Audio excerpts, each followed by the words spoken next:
Welcome to the Harmar Mobility Stairlift Training Webinar.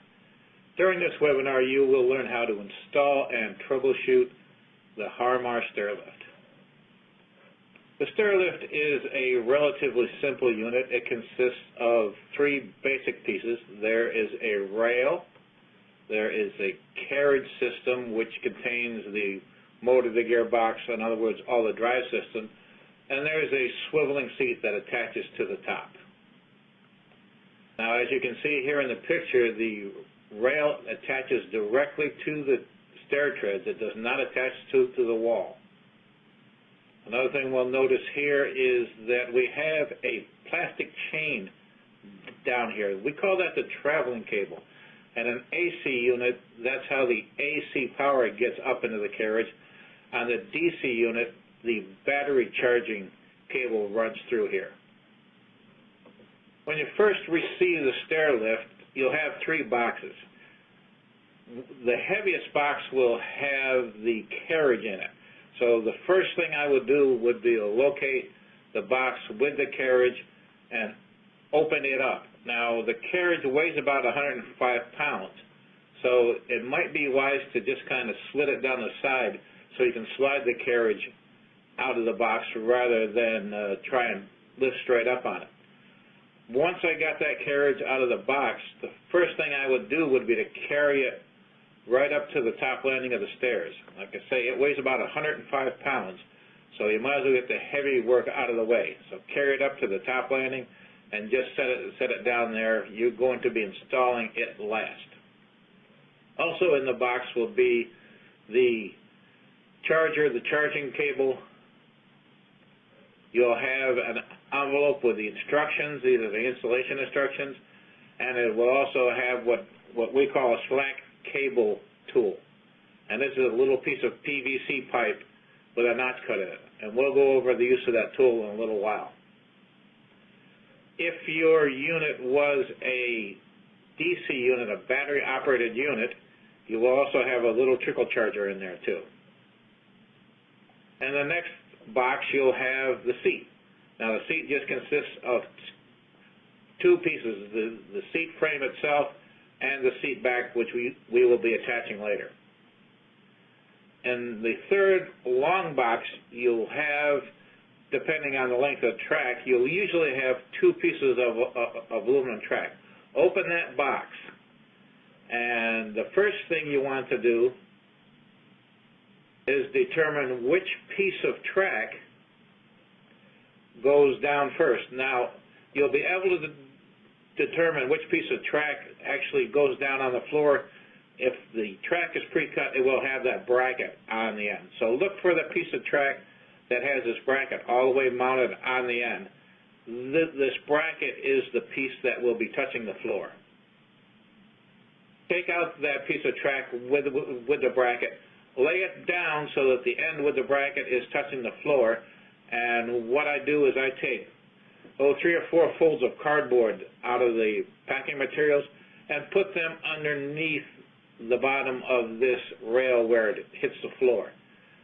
That, A, it stops it from scratching the floor, and B, when you tighten the legs down, if it's carpeted, it's going to sink down a little bit, and that gives you room so it's really not pressing on the floor when you're all installed.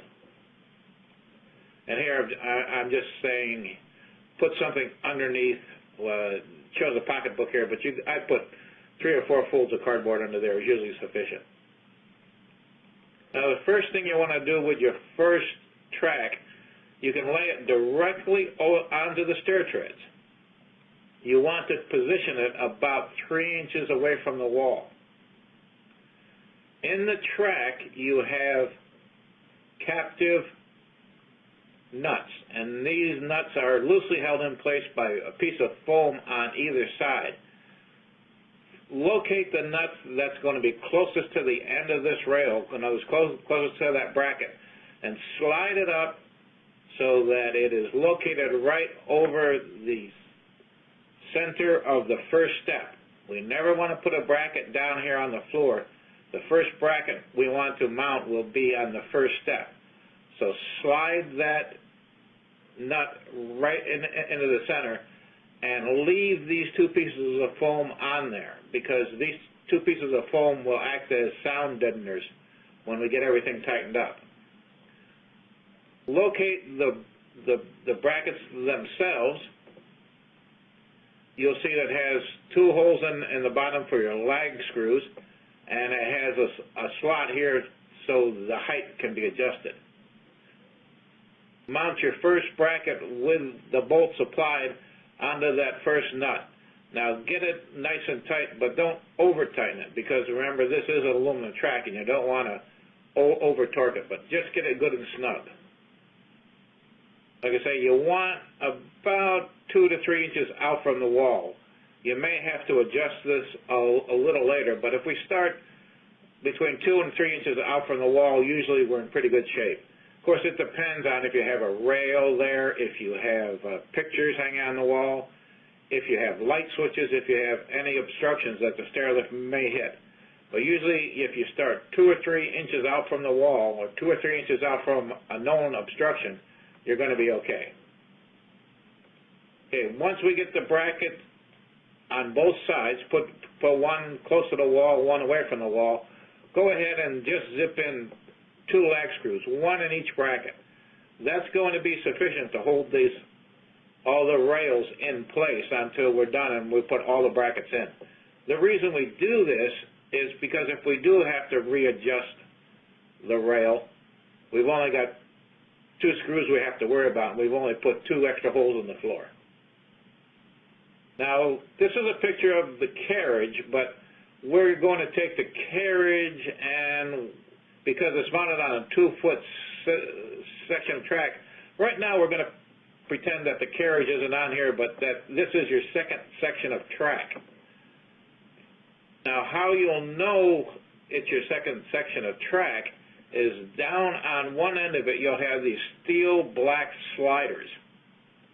These sliders are what join 2 sections of track together. The sliders will always be on the downhill side of the track. So don't take your track and pull these sliders out and put them the other way. Always remember that the sliders are telling you this is a section of track that's going to go downhill and join in into the one below it. So first thing you want to do, you want to loosen up the set screws on the sliders. You've got a slider here, slider here, a slider here, and one on the other side. These outside ones have 4 set screws. The inside ones have 2. Loosen those set screws, slide those sliders out halfway, and then go ahead and tighten the remaining screws in the rail. You can see we've got all 4 of these sliders extended and tightened down in this top piece of rail. Then simply line that rail up with the lower one and slide the sliders right down inside it. Now, if you have a little problem and one is hanging up, just loosen the set screws and the rail and reposition it. But it should slide in there pretty easily. What you want to do is you want to make sure you get a good tight joint here. So once you've got a good tight joint, go ahead and tighten all of your set screws on all 4 of your sliders, and your 2 pieces of track are joined together. Now for the carriage, you're going to do the same thing. You're going to mount that carriage into the top of that second piece of track by extending the sliders and tipping it down, sliding it in, and getting a good joint. Once you've got your carriage in place, on the side of the carriage there is a shipping bracket that says remove on it in big letters. You have to remove this or your stair lift's not going to go anywhere. This mechanically locks the stair lift in place. So the first thing you want to do is remove this bracket. Save the bolts that were in there because you're going to need the bolts to mount the mounting brackets on later.